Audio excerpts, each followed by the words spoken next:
Hello everybody, and welcome back for more Let's Play Pokemon Crystal. In today's episode, I'm going to be showing off the Crystal exclusive Battle Tower. The Battle Tower is basically, it's a battle facility that is, of course, introduced in Crystal. It's basically a kind of thing where you get to battle like a bunch of trainers, like if you're very much into battling and take some practice. Like, it's one of those post-game things you can do. So like after, you got nothing else going on, then, if you want to do some more practice, then, that's where the Battle Tower is. And so, they actually kind of bring back this area in Heart Gold until Silver, only it actually becomes the Battle Frontier, which is the exact same Battle Frontier from Platinum. But here in the Battle Tower, it actually comes with restrictions, though, like with some certain handicaps and all that, and which is something that's really, really annoying. I hate when they do that. What it is that you can only bring 3 Pokemon with you. Which, of course, they actually fix in later gens. We can actually bring a full team of 6, and they have you just select the 3. But here in this one, you only have to have 3 Pokemon in your party. If you have like more than 3, then you have to store the others in your PC box, which is actually it's very annoying. It's a stupid thing they would actually do, and I hate when they do that. So anyway, so the thing about the Battle Tower is that you're going to be battling some consecutive trainers here. It's actually more on the for the competitive players, to get some competitive practice. And so, whenever you start to enter, like, whenever you start to challenge and we have 3 Pokemon, there's some rules here. Like, you can actually select, you can see that you can select whichever level that goes up to level 100. But here's the thing, though. You can only do the levels that are similar to the levels that your own Pokemon currently have. So let's say, for instance, my Pokemon are almost level 50s or like level 49. So therefore, I can only go to level 50s or aboves. If it's below, then you can't really do then you can't go anywhere that's below that kind of level. So let's say, for instance, since I'm I'm able to battle level 50 Pokemon, but if one of my Pokemon are level 51, then you can't battle level 51. You actually have to battle the level 60s or above, which is very stupid and very annoying to do, honestly. And another thing about it is that you also can't use items either. They actually well, I mean, like, just having to go in the bag. But you can do, though, you can still use the whole items, like the Miracle Berry that well, actually, yeah, I think it was a Miracle Berry that you used. I think what it does, I think it restores, I think it heals sleep, or it's a full heal, I think. I mean, I don't know. I can't exactly remember the names of the berries for Gen 2, what they do, because I'm so used to later games anyway. But you are allowed to use Hell items, but as long as they're different items, though. It can't be the same exact items as your other Pokemon are holding. Another thing about it is, as you just noticed, your Pokemon don't gain experience after each battle either. So, I mean, it's not like, just having to grind it for Pokemon. It's more for, like, practice for the competitive play. But, yeah, this is actually what it's like to battle Pokemon competitively, except, like, if you don't have any friends or you're by yourself, then this is actually where they come into play. So you'll be battling these kinds of trainers where, like, their AI is completely randomized. They have, like, their Pokemon have, like, massive buffs. And there could be, like, some trainers that you don't really expect for Pokemon to have. Like, let's say for Bird Keepers, like, usually they specialize in flying types, but they may not. They can actually just use, like, water types or electric types. Stuff like that. So yeah, it's basically like the whole gist of the Battle Tower is that, with the whole competitive play. Like I said, it's a Crystal exclusive. It's actually, it's something to show off. Now, I know for one thing, like, because those trainers are absolutely tough, and they can also be cheap as well, it's not really so much of a guaranteed win, and, well, unless you know the strategies, but I already know that I'm not really going to win these battles, but I actually did a little better with this one than my previous recordings, because I actually managed to beat this one trainer, but I already know that I'm not really going to win these consecutive battles. Oh yeah, this is actually how we first battle Shuckle, so, yeah, we say we go ahead and fuck with a Shuckle, shall we? This is actually how Shuckle can be used competitively, because I did talk about the competitive use for Shuckle when we were about to obtain that one from Sandwood City from that Pokemaniac.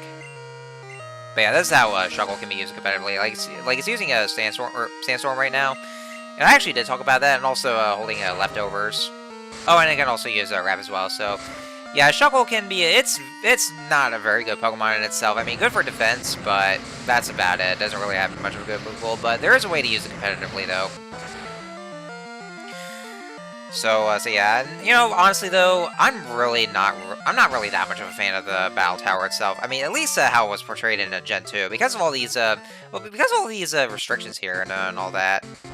I mean, you know, I mean, it's one thing to just not have your experience gains. I mean, that's the same with all the other battle facilities, but like I just say how it's portrayed, where like you know, if you have a full on 16 Pokemon, you can only bring 3. Then you have to store in the ones in the PC box. That's actually you know, it actually locks you out until you do so. And also the fact that you can't really go any levels below what your Pokemon currently has. And oh shit, this guy has Zapdos. Yeah, sometimes even some of the trainers will even use legendary Pokemon. So like, you know, for instance, he's using his Zapdos. Actually, our first guy with a Zapdos in this playthrough.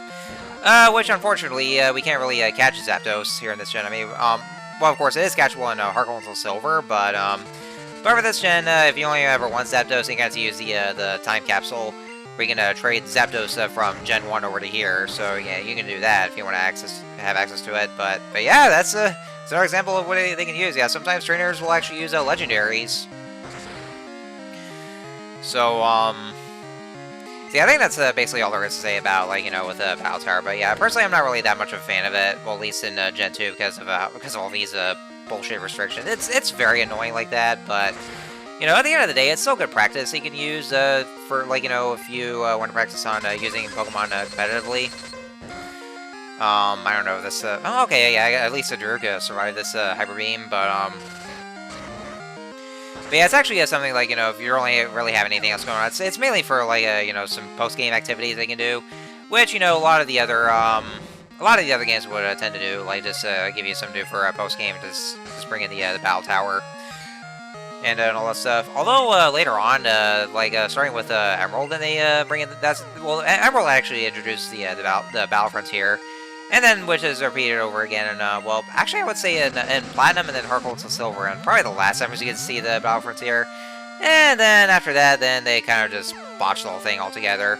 Although personally, you know, I mean, the Battle Frontier, like not having that isn't really anything I would lose sleep over, because I mean, you know, I'm not really that much of a Battle Frontier aficionado, but I know it has its fans though, and you know, I mean, if you like it, that's absolutely fine. And I know a lot of people were just giving all these death glares that Omega Ruby and Alpha Sapphire with the way that like they not only did they exclude the Battle Frontier altogether, but they actually kind of cocked these that. Well, which, you know, personally, I mean, as much as I'm not really that much of a fan of Battle Frontier, so I mean, I'm not really angry about it. Although I do agree that the whole reasoning behind it is absolute bullshit, and just placing it as a reference is kind of a cock tease, so I mean, that much I can agree with. But honestly though, like, I would very much rather have the Pokemon World Tournament from Black and White 2, because that one, oh man, you know how much I absolutely love that one. Like, one of the greatest features that Pokemon ever do, and Black and White 2 is just it's just so amazing because of it. Like, with like so much shaking you can do, and just like way more activities that you have going on and all that there. So yeah, I stand by that. I'm one of those guys that actually prefers the Pokemon World Tournament over the Battle Frontier itself.